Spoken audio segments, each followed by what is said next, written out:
gente, tudo bom?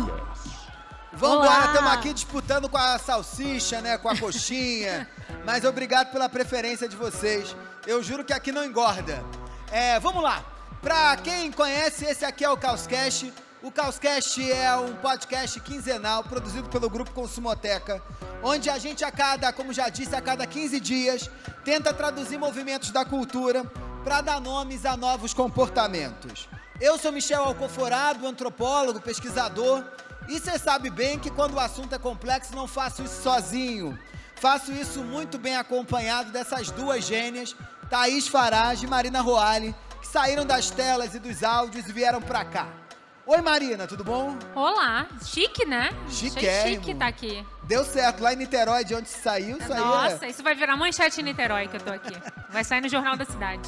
Oi Thaís, tudo bom? Olá! Olha, o desafio hoje pra gente conversar aqui, a gente vai falar um pouquinho sobre ostentação. E ostentação no mundo digital. Você sabe que esse é o tema que tem dominado aí, todo mundo que tá fazendo um post, não tá fazendo um post sem nenhuma intenção. A gente tá fazendo isso, obviamente, para lacrar as inimigas. E é sobre isso que a gente vai falar aqui hoje. Como é que a gente produz conteúdo, ou a gente observa o conteúdo dos outros, como forma de marcar sua diferença no mundo digital. Então, olha, para começo de conversa, sem nenhum julgamento, a gente precisa aceitar que ostentar é o inevitável, assim. Todo mundo, gostando ou não, não importa a tua corrente política, tua crença, teu credo, ou de onde você saiu, tá preocupado em ostentar. E dentro de algum nível, de alguém tá fazendo isso, mesmo aqueles que estão dizendo que não ligam para esse bagulho, que não estão preocupados com isso. Então, antes de começar, a gente sempre faz um joguinho rápido aqui. Eu queria perguntar para vocês duas. Que ostentação vocês gostam de consumir nas redes sociais, hein? Olha, como eu tô numa fase de reforma de casa, eu adoro um casa vogue. Eu adoro... Pode ser casa de youtuber, pode ser casa vogue. A da Anitta, tu gosta mais da casa velha ou da nova? Eu gosto de fazer o comparativo dos dois, mas eu gosto mais da nova. Porque se você disser... claro, porque você é chique, tradicional. Os novos ricos gostam mais da casa velha, né? Eu adoro que a pessoa chega e sempre tem um quadro de um artista plástico que é meu amigo, sabe? Se você não tiver um amigo artista plástico, você nem tá na Casa Vogue, né? Tem sempre uma coisa da minha avó, tem a pedra do sítio da minha infância, coisas com história, eu adoro. Boa, então adoro. agora tu tá no conteúdo casa. Conteúdo casa. Mas tá tirando a mão do bolso ou não? Só tá vendo conteúdo? Tô tentando. O problema é que eu não tenho aqueles móveis de vovó da vida inteira que eu vejo na Casa Vogue. Então eu tô tendo que inventar história para as coisas que eu fiz que eu tenho, né? Não, vai no antiquário, compra o disco da tua família. Funciona boa. também. Acho que eu vou fazer isso. Thaís Farage, o que você consome, hein, de ostentação digital? Para mim, a ostentação é quem sabe as coisas primeiro, sabe assim? A pessoa que lançou o disco hoje, meia-noite 1, de fulano, o filme que saiu e tá na lista de não sei onde. Eu falo, gente, que horas, meu amor, você sabe tudo antes de todo mundo? Para mim, essa é a maior ostentação. Porque envolve estar conectado com a cultura, envolve ter tempo e envolve, de alguma maneira, bom gosto, né? Esse bom gostismo. Então, Mas eu morro de medo, porque você é sempre a pessoa que diz pra mim, tem que fazer tal coisa, é isso aqui que precisa. Eu falei, Thaís, não vai chegar o dia que tu vai me dizer quando eu tenho que deixar de fazer alguma coisa, não. Cada semana a Thaís me manda, olha, agora tem que fazer uma comunidade no WhatsApp. Tem que estar no Substack. Ela foi a primeira a falar. Agora tem que estar no Substack. Agora tem que estar fazendo tal coisa. Aí eu falo, pelo amor de Deus, não tenho mais tempo. Ela gosta. Eu adoro hotel. Sabe? Eu queria saber a sua. Qual é a sua? Hotel. Sabe assim, hotel que o fulano tem lençol, sei lá do que. Eu adoro isso. Ostentação de hotel. E hotel em lugar exótico, aquela viagem que ninguém fez. Sabe uma loucura que eu amo? É aquelas séries de corretores que tem no Netflix, corretor de mansão. Eu acho aquilo uma baita ostentação. Programa de decoração também gosto, mas eu tô entre hotel e casa. Hotel e casa. Ó, pra gente começar essa conversa, acho que tem um aspecto que ninguém pode deixar de lado, é a ideia de que ostentação é central na invenção de qualquer vida em sociedade. Você já viu um monte de autor falar sobre isso, na antropologia e na sociologia. O Zimmel é um cara muito importante que vai dizer, todos nós, não importa o grupo social que você está metido, você acorda de manhã para pertencer a um grupo, você entra naquele grupo, mas depois pensa, como é que eu vou marcar a diferença? Foi assim desde a hora que você estava na escola. Você falou, mãe, eu quero estudar no Santa, né? Porque aqui em São Paulo tem que estudar no Santa.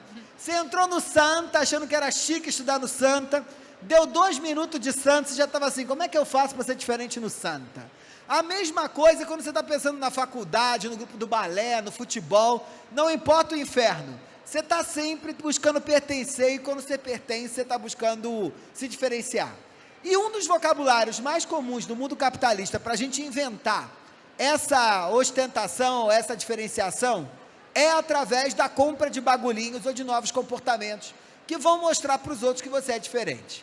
Então, você faz post de diploma, né? Você é daqueles que coloca, terminei tal curso, para poder ostentar, não é porque você sabe de nada, né? Você sabe bem, boa parte dos cursos online você nem terminou, né? Mas você termina lá só para dizer, olha, terminei. Aí a gente vai lá com inveja de você e comenta, que bom que você terminou, mentira, né? Todo mundo sabe. Aí o segundo ponto que você ostenta é quando você muda de emprego, e aí você ostenta também no LinkedIn, esfrega na cara das inimigas, e aí você não só ostenta o emprego que você tem agora, mas a nova ostentação é onde você trabalhou. Então o fulano sobretudo no mercado tech. Ex-Ambev, né? Ex-Ambev, ex-LinkedIn, ex-Google, ex-Facebook, sei lá o que, ostentação. Ostentação. Ou fulano que ostenta livro, né? Não dá por conta de ler esses livros todos, né? A gente vai falar disso aqui hoje. Vamos também. Mas a Rosa Monteiro disse que se você ler um livro por semana, de 8 a 80 anos, você vai ler só 3.000 livros na sua vida. Então, tá todo mundo ostentando o livro que não tá lendo, né? Você ostenta que você foi no AXSW, você ostenta tudo. Só que a ostentação agora é diferente da ostentação de vovó. Porque ela é uma ostentação onde você ostenta, quer contar para os outros, não lacra só a sua inimiga ou a sua vizinha, mas você lacra o grupo de WhatsApp da família, o grupo dos inimigos, as redes sociais e por aí vai. Então mudou. E quem ouve o Causcast sabe que toda vez que a gente vê uma mudança de comportamento e uma transformação, a gente para tudo para entender as coisas e dá nome aos bois. Vamos lá, Marina. Qual é o nome do boi que a gente vai tratar aqui hoje nesse território da ostentação?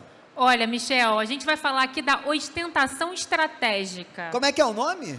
Ostentação estratégica, que é uma camada aí para a gente adicionar nessa ideia de ostentação digital, que foi esse desafio que a gente recebeu de pensar esse tema. Ostentação estratégica é justamente esse momento onde se expor nas redes já é uma coisa cotidiana, todo mundo faz, né? Não é mais uma coisa da celebridade, e ninguém mais é amador nessa história. Antes você postava o café da manhã, você ia no Starbucks, botava teu nome, acabou. Hoje não, tudo que você posta, ou que você não posta, tem um pensamento por trás, porque a gente está construindo aquela nossa marca pessoal. É como se todo mundo tivesse um marqueteiro interno dentro de si, que calcula teu ROI, e teu KPI, de tudo que você posta, do que você quer com isso, né? Ninguém está ali de bobeira nas redes mais. Então eu compro ou eu faço coisas para poder marcar a diferença, mas eu também fico medindo até que ponto os outros estão vendo aquilo que eu marcava. Antigamente não era assim, né? Você chegava lá, comprava a bolsinha, dava a volta na festa, guardava ela no armário, quem viu, viu, quem não viu, não viu. Agora você posta isso e ainda conta para os outros. Isso. E essa ostentação, como é que é o nome? Estratégica. Ela traz uma consciência no modelo de ostentação. Traz. Que aí a gente entra num modelo onde a gente tem uma tríade, onde a gente tem um imperativo da exposição, uma era performática e um ciclo contínuo onde a gente renova as formas da gente se distinguir. Então conta aqui pra gente, o negócio que você está falando é que a tal da ostentação estratégica, ela é fruto de 3 grandes mudanças de comportamento. A primeira é o imperativo da exposição, que a gente vai entrar. A segunda é a era performática. E a terceira é a renovação da distinção. Mas vamos começar do começo. O que é esse negócio do imperativo da exposição? Isso é fruto dessa economia da atenção, né? Onde a gente precisa, a gente sente que se você não se expõe no mundo, é o famoso quem não é visto não é notado, né? A gente precisa se expor. Foi-se o tempo que você tinha que ser uma celebridade, todo mundo é um micro-influenciador de alguma maneira, então é um imperativo porque a gente não é mais uma escolha você se expor, você colocar a tua marca no mundo. Não é à toa que hoje a pessoa que é dentista, ela está preocupada se ela está fazendo conteúdo, o nutricionista, o fisioterapeuta, o pessoal do time do marketing. Então a gente entra nessa lógica, onde a gente tem que exibir cada vez mais pedaços da nossa vida e sustentar uma persona, né? E contar uma narrativa sobre a gente. tem um paralelo aqui interessante para a gente pensar o que está mudando, dado que você trouxe muito bem aí, que a gente sempre ostentou. Mas o Goffman, que é um sociólogo que tem Irving livro, Goffman, né? da década de 50, que ele fala da representação do eu na vida cotidiana. E ele fala ali que a vida é um grande teatro e que a gente está representando o tempo inteiro. Isso é sociedade. Mas tem uma coisa interessante ali, que ele fala que ele divide no livro dele a ideia de palco e de bastidor. E a gente tinha muito esforço, mas os momentos de palco, eles eram reservados. O que a rede fez é que o momento do bastidor está cada vez mais raro. Porque aquele momento que antes era bastidor está virando palco. Então, aquele momento que era você na sua casa, de pijama, de repente você tem que ter um pijama instagramável para aparecer. O fundo de tela que aparece no teu colo tem que ser pensado para aparecer. A roupinha que você vai para a academia tem que ser pensada para aparecer. O livro que você está lendo, opa, como é que ele vai aparecer? Coisa de rico, né? Então, coisa de ótimo rico, livro vamos fazer o publi aí. Então, você entra nessa lógica onde você está... esse espaço dessa representação ele está muito maior. E aí tem um imperativo no mercado de trabalho muito forte, em que a rede social virou o lugar da pessoa jurídica, né? Não é mais a pessoa física. Total.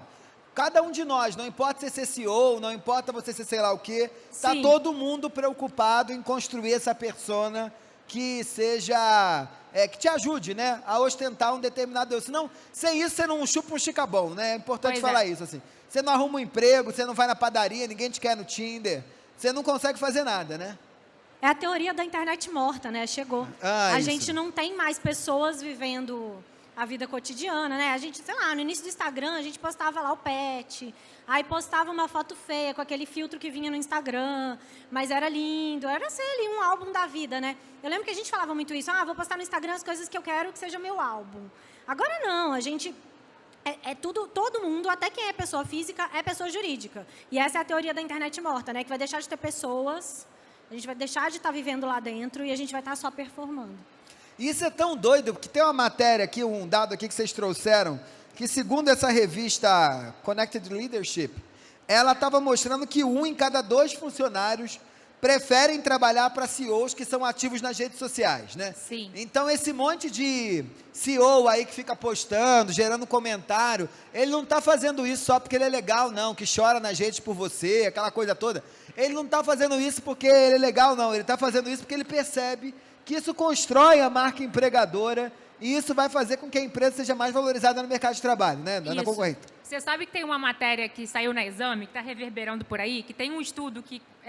trazendo esse estudo americano, mas olhando para o cenário brasileiro, de um levantamento que o LinkedIn fez junto com essa Hot Suit, né, que é uma consultoria de talentos, de que está aumentando a cada ano a pressão para que CEOs produzam conteúdo nas redes por conta disso. Porque ainda são poucos CEOs falando, e isso vem sendo atribuído ao efeito da cimesização, né, que é a Carla Cimede. Cimesização, que é a Carla Cimede. Da Cimede, a família Cimede, do amarelinho, né? Todos os CEOs agora querem seguir essa linha, porque você humaniza a sua marca e as pessoas se inspiram, enfim, querem conhecer a liderança por trás. Então, você tem que produzir mais conteúdo, mostrando quem é o seu eu no trabalho também. Rapaz. Eu ia falar um pouco do outro lado disso, né? Conta. Que é um pouco o dilema da relevância. Esse é o meu tema. Eu e o Michel, a gente fala muito sobre isso. Eu fico percebendo que quanto mais a gente precisa postar, mais bobagem a gente fala. Então, nessa ânsia de ser relevante, principalmente, por exemplo, nesse caso de CEO, assim, quando a gente não tinha um CEO postando no Instagram, quando tinha uma crise de empresa, era uma crise PJ. Agora, se o CEO, pessoa física, faz um negócio, ele tem uma responsabilidade pessoal sobre essa crise, que é um negócio muito novo para a gente. E aí eu fico vendo, por exemplo... pessoas, sei lá, pessoas herdeiras, muito ricas, fazendo publicidade, public post. E eu fiquei muito tempo pensando nisso. Falei, gente, mas por que essa fulana está fazendo public post rica? Não precisa pagar um boleto, tá tudo certo. O japonês, ela pode pagar, né? É isso. Eu adoro o rico que fica fazendo publi de restaurante japonês barato, assim. Permuta de japonês, paga o japonês. Aquele sushi de filé mignon, assim, né? Nem o can, sei lá, não. É um sushi barato, ele tá lá fazendo, olha aqui que... sei lá, entrega sushi e trouxe aqui pra casa. Mas é que isso passou a ser o sinônimo de relevância, né? Relevância. Se você tá ganhando o seu sushi, se você tem direito de fazer o public post, você é Se relevante. alguém te chama pra fazer um publi, é um sinal de relevância. É isso. Então não é mais, né, assim, o marcador não é só o dinheiro. É a importância que você tem nesse cenário digital em que você é relevante, você vende e você é importante que você faça o publi. Mas eu acho que tem um backlash aí na relevância importante. Mas olha, tem um negócio aí importante que você fala, Bessa, que o cara vai vivendo uma contradição, né? Porque ao mesmo tempo ele quer aparecer para ter permuta. Todo esse povo aí, dessas grandes empresas digitais que a gente vê, são rei da permuta, né? O cara toma café da manhã com permuta, viaja de avião com permuta, o carro dele é permuta, a filha dele estuda por permuta, não, você vê a mulher dele faz teste de gravidez por permuta, tudo, né? E mas isso aí tem um dilema desgasta. também de desgaste de querer desaparecer, né, às vezes. Cara, é um desgaste. Vai virando um arroz de festa, né? Assim, chega uma hora que você fala, gente, você fechar a porta do banheiro à noite, você vai encontrar essa pessoa no banheiro, sabe? Ela tá em todos os lugares, fazendo todas as coisas, falando todos os assuntos. Para mim, a grande coisa da relevância é assim, essa é a grande diferença que eu sinto que a gente precisa sacar para o nosso tempo, que é se manter na conversa, mas não precisa liderar a conversa o tempo inteiro. Vai ter momentos de liderar, momentos... Para a marca isso é muito importante. Não precisa estar gritando na cabeça dos outros o tempo inteiro. Precisa também ouvir, precisa estar embaixo às vezes. Não dá para ficar o tempo inteiro no topo. Gente, quem está o tempo inteiro no topo vai começar a passar vergonha. Aí Wagner Moura é a nossa inveja, né? Nossa, eu tenho a famosa newsletter, acho que é a minha newsletter mais lida, que é Eu Quero Ser o Wagner Moura. Que é o Wagner Moura o quê? Não tem Instagram. Wagner Moura só aparece quando tem o que dizer. Tá lançando... E assim, só pega trabalho incrível. Tá sempre fazendo um filme melhor que o outro, um diretor mais disputado que o outro. Então, para mim, tem uma magia que não deixa de ser também a ostentação do Wagner Moura, né? Querido, vocês aí mundanos, se matando nesse Instagram, no LinkedIn, precisando aparecer, eu não, beijo. Você sabe isso que também é ostentação. Tem uma comunidade de fãs, aí você que é embaixadora da comunidade, que criou agora Eu os cortes sigo. só das entrevistas do Wagner Moura, e ainda tem a curadoria, ou seja, ele não tá lá, mas ele tá lá Ele porque tá estão fazendo lá. por ele. É isso, e ele tá lá, de novo, a pessoa jurídica, ninguém sabe o que ele comeu no café da manhã, ninguém sabe que bolsinha ele tá usando, sabe? Ele conseguiu preservar essa coisa antiga de vida pessoal, sabe? De ter privacidade, acabou, né? Só o Wagner Moura. E também é uma ostentação, né? No tempo da hipervigilância e da Quem tem direito hiperexposição. à vida privada? Boa, o segundo ponto que a gente tem aqui, né? A gente acabou de falar sobre esse primeiro ponto, que era o ponto do imperativo da exposição. E o segundo ponto que a gente vê nesse movimento dessa ostentação estratégica, que é uma busca consciente, planejada, para poder lacrar as inimigas e aparecer na fila do pão melhor do que você é, que é o que a gente vai chamar da era performática. Marina Roale, o que é esse bagulho da era performática? Olha, performática, tá aí uma dessas palavrinhas que a gente está começando a ouvir e vai saturar. Sabe essas palavras que começa...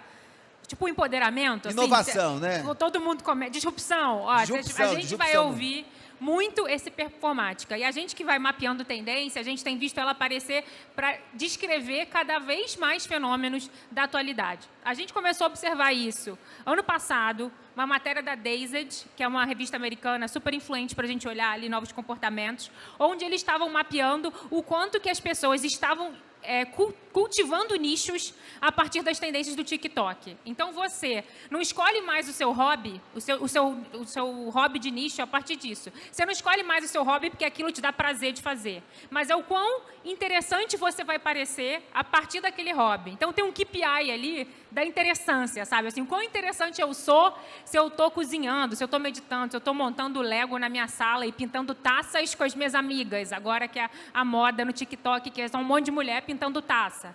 Tomando um vinho. Tomando vinho. Para ficar offline, mas todo mundo postou. E aí a gente começa a se questionar o quanto aquilo que você está fazendo é porque você quer fazer ou você está ali performando. E aí a gente começa a ver explodir esses fenômenos de tudo performático. Saiu recentemente no New York Times o macho performático. O que é isso? A gente achou que todo macho era performático. Mas... Pois é, aqui no Brasil... Vocês sabem. A gente já falava do macho... O que o New York Times chama de macho performático por lá é o que a gente chamava de esquerdomacho aqui um tempo atrás, que é esse homem que anda com uma eco bag, com os livros do momento, com a camisa da militância. Mora na Vila Madalena, que pinta uma unha de preto, assim, uma barbinha só. cerrada, só uma. Né? É lixo, hein? Sai dessa que é lixo. Ele tem muito hein? discurso, ele tem sempre uma coisa que te falar, vai te ensinar sobre a vida. Bonezinho do MST, né? Sensível. É Humberto Carrão, não, né, gente? Não se apega a rótulos. Aí ele vem te dizer que não me apego a rótulos, por isso não dá pra ele ser monogâmico. Sai dessa, que um homem dessa e leva a tua vida. Escreve terapia em dia no Tinder. Isso, é esse homem. E interessante que a gente achava que era no Brasil, mas chegou no New York Times. É um fenômeno global esse homem. Então o defeito tá por toda parte. E aí, lá em Nova York, eles vão pra praça, eles ficam com os livros do momento, tiram fotinho. Então a gente começa a falar dessa pessoa que está performando. E aí estão surgindo vários personagens. Tem também o Hubson, que é um filho. É o Hubson? Isso, é a versão sabe a thread wife, que é essa tendência da mulher tradicional? Sei. É o filho tradicional. É o homem que nos Estados Unidos, você sair de casa com 30 anos de idade é vergonha. Fracasso. Aqui não, né? Seus pais estão, por favor, fica também, aqui comigo. Mas os pais querem que o filho fique. E aí, com os filhos que estão ficando com os 30 anos em casa, eles agora ajudam a mãe. Então, tem uma coisa de performar uma coisa do mais prestativo, que cuida da mãe. Sei, aí ele faz stories dizendo, E aí olha, ele faz lavei a stories. louça hoje, Isso, olha que revolucionário. Isso, exatamente. E aí, isso vai mostrando pra gente que cada vez vai surgir um novo personagem performático aí do momento pra gente ficar de olho. Então tem que ficar de olho nos personagens. Eu quero ver como é que esse filho aí lavando louça nos Estados Unidos vai chegar na cultura latina. Porque a gente tem uma cultura muito machista, né? Assim, a cultura do cuidado no Brasil, quem cuida ainda é a mulher, gente, tá longe. Eu tô doida pra ver, aguardando ansiosa. Eu tenho 2 filhos. Aguardo ansiosa Você essa não vai tendência. fazer mais nada, né? Tem 2, vai ficar em casa. É isso Não, aí. aguardo, ainda não chegou lá em casa. Não aconteceu. Mas sabe o que eu queria dizer? Nessa era da performatividade, para mim, o maior exemplo é a coisa do livro. Porque a gente né? Os dados dizem que a gente nunca leu tão pouco. Então, a gente... É isso, assim, 46,6% dos leitores falam que tem livros que nunca abriram. Todas as pesquisas, né? Acho que no final do ano passado saiu um monte de pesquisa sobre quanto o brasileiro lê, nunca se leu tão pouco. Mas nunca cresceu tanto a hashtag BookTok. Gente, esse negócio que eu lancei livro, sabe o que eu Ninguém adoro? leu. Mentira, Performance. tá? Só compraram, não leram. Não, sabe o que eu Esse é o adorei? dado. É o ranking do ano. O cara, ele faz o ranking do Strava, aquela gente chata que acorda 5 horas da manhã e corre. E aí ele posta, né? Eu tô acordando, fulano já correu 5 quilômetros do Ibirapuera. Isso. E tem o ranking de quantos do ano, assim. Aí o fulano fala, coisa de rico é o 15º do ano. Aí o outro, o meu 25º. Tem meta de leitura. Sei. Eu nunca sei se leu ou se Performance. só passou um olho na primeira página para depois ter assunto. Não, e tem um super nicho, assim, eu não sei se vocês já viram, mas assim, tem um enorme nicho de gente que resume livro. Então, se assim, não vou ler esse livro, bate um resuminho aqui. Tem no TikTok, tem no YouTube, tem muito resumo de livro. E a nova ostentação também é Clube do Livro, né? Clube do Livro. Clube do Livro. O fulano faz parte do Clube do Livro, ninguém leu. Não precisa ler, que aí você vai lá no dia do Clube do Livro, a pessoa te conta. A pessoa te conta e você pode chegar no boteco depois e dizer que leu, né? 16º do ano. Eu adoro o Clube do Livro. Vocês botem meu livro aí no Clube do Livro Gente, de mas vocês, eu não sei pelo se amor você de já Deus. viveu isso. Eu escrevi livro há muito tempo, eu não fiz o sucesso que você fez, mas muita gente vem pra mim e fala assim, eu li o seu livro, eu amei. Aí eu já começo a ficar nervosa e falo, não precisa, tá tudo bem, assim, eu fico muito tímida. Aí a pessoa começa a falar de uma coisa que ela leu no livro e, tipo, não tá lá, não, assim... Eu falo, por que nós estamos fazendo essa cena constrangedora? Mas aí você, se a pessoa... Eu sou Rio e pergunto se aceno, eu falo, comprou. sim, claro. Se a pessoa comprou, eu entro no pacto, porque ela gastou o dinheiro. Eu Claro. falo, esse tema é ótimo. É mesmo. isso, eu vou brigar, eu falo, mas é isso, sim, claro, com certeza. Mas eu sou muito ruim, eu vou ficando nervosa, constrangida, mudando de assunto, querendo sair. Me aconteceu várias vezes. Eu falo, gente, mas eu nunca falei isso. Mas você sabe que na cultura japonesa, eles inventaram uma palavra, que eu achava que isso era coisa de brasileiro, esse mise-en-scène do livro. Óbvio que eu não falo japonês fluente, né? Mas Tsundoku, ou Tsundoku, se tiver alguém deve ser no cu, fluente, né? me corrija. Tsundoku, Mas deve ser. um nome que eles criaram para essa questão de você ter muito mais vontade de ler do que a capacidade que você tem de ler. Então, você vai comprando um monte de livro e vai... mas a gente ama também uma ostentando bibliotequinha essa cheia, leitura. Michel. Não, a Rafa Kalimann também ama, né? Não é à toa que ela comprou Francis Bacon, não é? Que ela botou E na botou cozinha? na cozinha, botou na dizem que é cozinha. verdade. Mas a Rafa Kalimann faz isso, mas os ricos que eu Livros pesquisei faziam a decorativos. mesma coisa. E eu, apesar de ter lido o livro para Chuchu, faço exatamente a mesma coisa. Se dizem que se lê um livro por semana de 8 a 80 anos, só vai te permitir ler 3.000 livros na vida. Eu tenho muito mais do que 3.000 livros e não leio mais um livro por semana. Então, certamente, estou ostentando coisa que não tem. Mas eu vou defender a sua ostentação, porque tem uma situação que eu tenho certeza que você vive, que é... Você está no meio de uma pesquisa, de um trabalho, de um negócio, você lembra. Você fala, putz, tem esse autor. Se você tem um autor em casa e bate a mão e já pega para olhar, facilita muito. Então, eu tenho muita coisa que, às vezes, eu li só um capítulo, coisa que eu sei que eu vou precisar em algum momento e, às vezes, ainda não cheguei, mas eu vou chegar. Eu tenho essa expectativa de chegar. Michel tem um catálogo humano, ele tem uma prateleira mental de todos os livros que ele tem. Ele tem só ostentação. Mentira! E ele sabe, e ele de fato, ele sabe o livro que ele tem, ele sabe. Enfim, é diferente. O Michel é diferente. Eu tenho muito mais livro do que eu serei capaz de ler, e é óbvio que isso faz parte. Porque eu acho que uma boa biblioteca, que também eu acho que é da performance, é você ter para depois ser, né? Eu acho que a performance tem esse aspecto também que a gente não pode deixar de lado. Você na academia, né? Tu começou a academia, tu tá lá sedentário, o médico disse, vai morrer, vai morrer. Aí você fala, eu vou para academia. Tu vai na academia da esquina? A academia da esquina é para quem é atleta. A gente vai, passa na track and field, compra roupa, ou agora se tu tiver dinheiro, tu entra na Alô, né? Aí tu compra roupa, tu quer fazer qualquer academia, tu vai lá na Bodytech, sei lá, na Lessanca. Tu paga, tu não vai.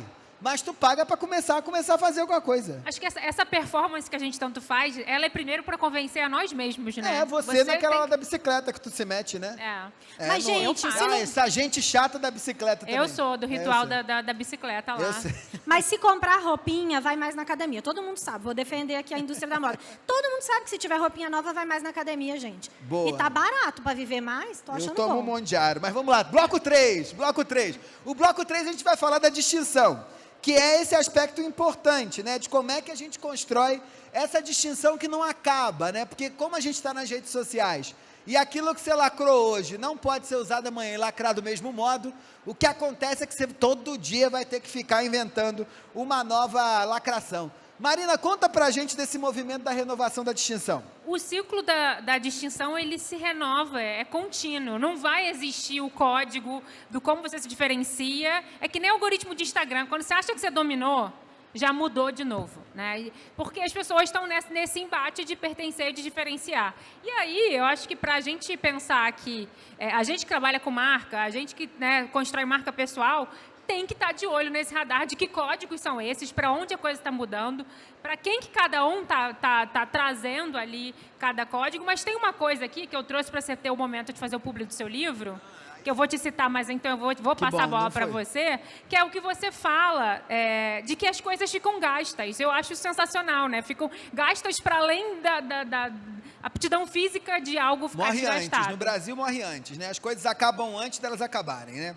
Você compra uma bolsa, sei lá, vocês sabem aqui, vocês entraram naquela lógica da Michael Kors, tu lembra, né? O Brasil ia dar certo, o dólar custava R$2, você se meteu no avião, parou em Miami, aí entrou na loja da Tommy, comprou Tommy, cueca da Tommy, calça da Tommy, mala da Tommy, tudo da Tommy. E aí a segunda parte do job, depois que você saiu do Walmart, era você ir na loja da Michael Kors e comprar a bolsa. Tu comprou, ela tá lá nova, só que já morreu, né? Tu chegar aí com a tua bolsa Michael Kors, não lacra mais, do mesmo modo. Ou aquele outro bagulho que era a pulseira da Pandora. Pulseira da Pandora, fulana foi lá, viu pulseira da Pandora e penduricalho. Vai voltar, tá? A próxima trend vai voltar a pulseira da Pandora. Vai voltar? Vai. É mesmo? E vai ter que dizer os países que vai, foi gente. Também, né? A Pandora do país? Então, a Pandora tem agora uma CEO mulher. Vai bombar. Pode todo mundo tirar da gaveta as pulseirinhas da Pandora. Se a fulana botou pra vender, vai ter que comprar de novo. Vai. Que é essa loucura que faz o... E aí as coisas vão ficando gastas. Vai ser outro berloque, porque não pode usar o antigo. Porque elas vão ficando gastas no sentido de que elas perdem a força de te lacrar, assim, de te gerar essa distinção clara. Então temos que ficar muito atento a esse negócio, né? Isso, porque a gente acha que a ostentação, e essa questão do desgaste, ela não está só nas coisas, mas está no conjunto, né, de como você usa. A Pandora pode voltar, mas não vai ser do mesmo jeito, talvez com um novo discurso, né? É você dominar ali os códigos de uma ostentação estratégica, é você entender a intencionalidade que tem ali por trás. Então, são vários movimentos que vão mostrando para a gente o que é esse novo código da distinção. Então, por exemplo, um que é impossível a gente não falar de distinção hoje e não falar dessa vida na atividade física, não falar do corpo. Que é hoje, de repente, você tá com a roupa lá da Alo, ou com o melhor conjuntinho da Track and Field, o tênis da On, tá comunicando muito mais sobre você do que a Pandora no passado. Tem um dado que você usa sempre que eu adoro, que para pessoas que ganham mais de 30 mil reais por mês, para 70% das pessoas no Brasil que ganham mais de 30 reais por mês, tá com o corpo em forma é mais importante do que ter um carro de luxo ou um apartamento de novela. Ou seja, o povo está preferindo ficar bem na foto do que ter a casa da Vogue, sei lá. Sim, e o dado do IBGE também, do último censo, mostra que quanto maior o salário, maior a prática de atividade física. O que mostra que a atividade física tem a ver, sim, com distinção. Com distinção. Que hoje, a gente viveu um momento onde ser workaholic era chique. Houve um momento que ser workaholic era ser ocupado, vivo com trabalho. Hoje, chique é você trabalhar e ter tempo de se cuidar. Sim. Eu dou conta da vida, né? E ter a vida organizada também, e ter a geladeira organizada, e ter tudo organizado. E aí você sempre acha que o outro está com a vida mais organizada que você por isso. E eu acredito que essa ostentação do corpo hoje tem muito a ver com mentir que conseguiu naturalmente, né? Assim, a pessoa está tomando todos os trem possível, hormônio, não sei o quê, e ela fala, não, eu estou treinando e comendo saudável. Aí você fala, gente, não precisa, tudo bem, ninguém nem perguntou, vamos só, tá tudo certo. E é muito maluco, né? Porque a gente está transformando uma coisa que era para ser um direito, né, o direito a fazer exercício, a se cuidar, a comer né, saudável, em um elemento de ostentação. Porque e essa coisa do corpo, né? Qual é o corpo do momento? Ele sempre muda. Então, agora com o Monjaro, as pessoas conseguiram, não precisa sofrer tanto para emagrecer, ainda que esteja relacionado com dinheiro. Mas aí, o próximo corpo desejo passa a ser o que você não pode ser só com Monjaro. Você tem que ir para academia, tem que ser forte, tem que ter músculo. Então, é isso, assim, você nunca chega, né? Essa sensação sempre de insuficiência. Mas tem um outro aspecto importante na ostentação também, para além do corpo, que família, né? Ter família grande voltou a ser também, né? Tem duas aqui nesse caminho que eu acho muito boa. Primeiro, família grande, porque... Com filhos, né? Muitos filhos. Preço da escola, né? Tem um dado maravilhoso, que no Brasil, uma família de classe A é quem ganha no Brasil, se eu não me engano, hoje em torno de 15 a 30 mil reais. Gasta em média de 2 a 3 milhões para cuidar do filho e pagar as contas do filho até 24 anos. 3 milhões. Mas quando você olha para as camadas mais baixas, em média, a conta pode ser um apartamento que você moraria. Então, a classe C gasta um apartamento que moraria, a classe média alta gasta um apartamento que moraria, e os ricos gastam também um apartamento que moraria. Então, cada filho seu é um apartamento. Você tem 3? Ai, sabia que ia sobrar para mim. 3 apartamentos, né? Tá podendo, hein? Então, esse dado me dá uma ansiedade, porque meus filhos são pequenos. Assim, toda vez que o Michel fala esse dado, me dá um negócio, assim, eu falo, meu Deus do céu, será que eu vou conseguir chegar lá? Mas o que eu ia dizer é que, para mim, a coisa da família grande, muito filho, tem uma ostentação que vai para além do dinheiro. Então, tem um lugar da mulher que consegue engravidar, da família que tem tempo, dessa ostentação de... Porque, né, hoje em dia, a gente não cria mais os filhos como se criava, como eu fui criada. Né? As crianças não brincam soltas na rua. Você não deixa a criança de férias 2 meses na casa da avó. Então, ter filho, não só dinheiro, mas essa disposição, esse espaço emocional para estar presente, para brincar junto, para aprender todas as teorias de pedagogias modernas e como é que fala com a criança, como é que não fala com a criança. Então, tem aí uma ostentação gigantesca também de gestão, que eu acredito que tem muito a ver com essa volta conservadora que a gente está vendo. Ô Marina, mas olha, eu não tenho filho, você vai ter, Thaís já tem.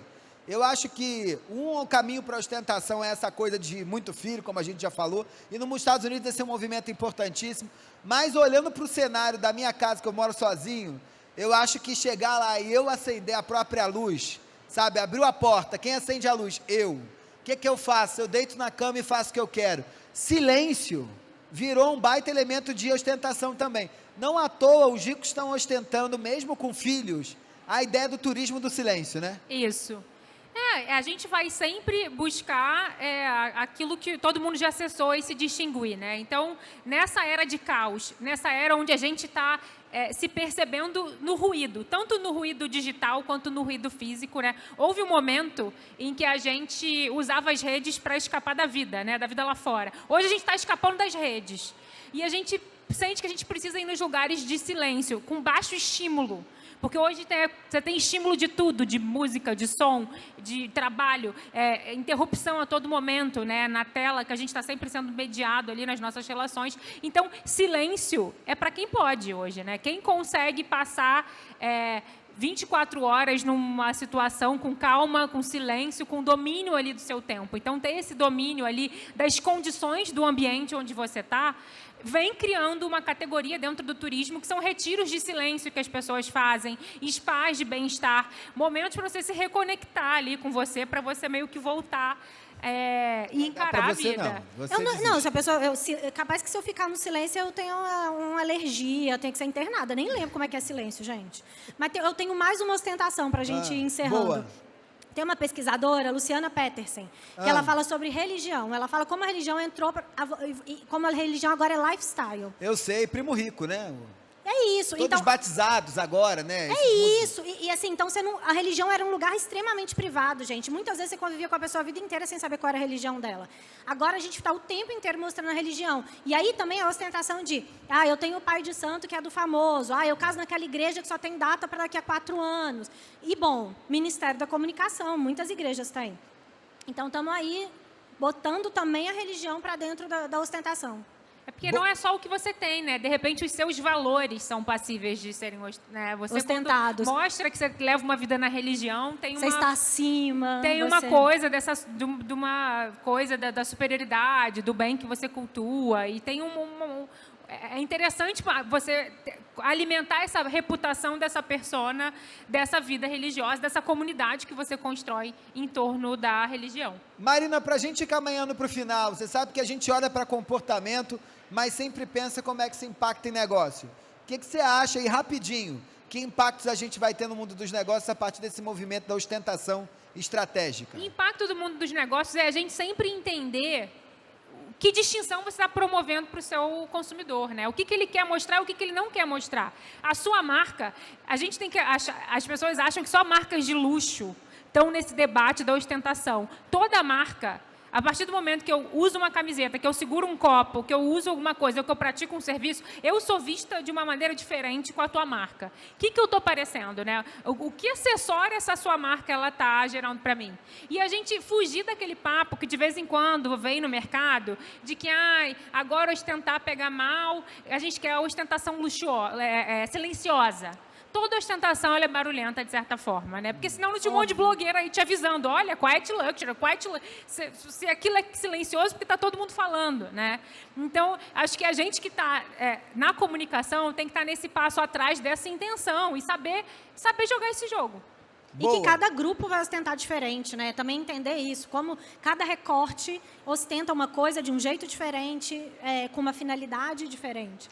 E entender também como é que o teu ciclo incremental de inovação, você também vai entendendo como é que o teu atributo de distinção se esvaziou e você vai ter que inventar outro, né? O mercado da moda faz isso maravilhosamente bem. O tempo inteiro. A moda foi a primeira indústria que conseguiu colocar isso no calendário, né? A moda entendeu esse ciclo. Por isso que a moda é uma das primeiras indústrias da novidade. Eu acho que essa é a grande sacada para olhar a moda, gente. É menos lookinho e mais indústria da novidade. Maravilha. Olha, caminhando para o final mesmo. Vocês sabem que a gente deixa a dica, né? A gente aqui faz tudo e diz, olha, fizemos isso aí, é o comportamento, impactou no negócio, e a gente vai contar o que a gente leu para fazer isso. Ouviu. Marina Roale, qual é a tua dica, hein? O que você traz para o Joga na Roda de hoje? Eu vou trazer aqui o documentário do Gil do Caetano, Doces Bárbaros. Qual é o link? Vou chegar lá. O Caetano tem uma frase genial para explicar o pop, que ele fala que as pessoas ficam chocadas quando eles falam que gostam de Sandy Júnior. E ele fala, não sei se eu gosto da Sandy ou se eu gosto de gostar da Sandy. E eu acho que nessa era performática a gente está gostando de gostar das coisas. Eu acho que é para ele que a gente está caminhando. Então fica a reflexão aí. E sempre isso é distinção. Isso ajuda a gente a pensar, eu acho que esse caminho da distinção da performance nos dias de hoje. E Doces Gil e Bárbaros. Caetano sempre vale, né? Acho que gostar de Gil e Caetano já é distinção. Eu acho que a maior distinção numa certa bolha de São Paulo é dizer que é amigo do Caetano ou frequenta a casa de Paula Lavigne, né? Ou do Gil, e por aí tem vai. uma fotinho na casa de Caetano. Thaís Farage, rapidinho, qual é a tua dica? Eu tenho duas. Eu vou dar uma cabeçuda, Judith Butler, para entender que eu acredito que depois do performativo... Butler, né? Aquela filósofa americana, né? Que fala sobre gênero. Eu acredito que depois do performativo, a gente vai para performatividade, que é diferente. E aí, eu acredito que esse é o próximo passo. Então, pode já todo mundo começar a ler Butler. E é uma dica menos cabeçuda, Georgina. Eu amo a série da Netflix. A mulher do homem, né, que joga bola. Ostentação tudo, gente, do corpo, da família grande, de ser mulher de jogador de futebol, capital social, dinheiro, tudo, assim, uma ostentação zona, amo, deliciosa. Olha, 30 segundos, a minha dica é Coisa de Rico, um livro que foi escrito por aí, né? A Vida dos Endinheirados Brasileiros, um de capa azul, que tem um ovo na capa. Diz que o autor é antropólogo, sabe mais ou menos desse negócio. Eu aconselho. Olha, obrigado, em 20 segundos. Marina, beijo. Beijos. Foi um prazer estar aqui. Thaís Farage, tchau, tchau. Beijo. Eu agradeço a vocês todos. Quem está ouvindo a gente, esse é o último Caoscast do ano. Vamos para as plataformas. Tchau, até a próxima.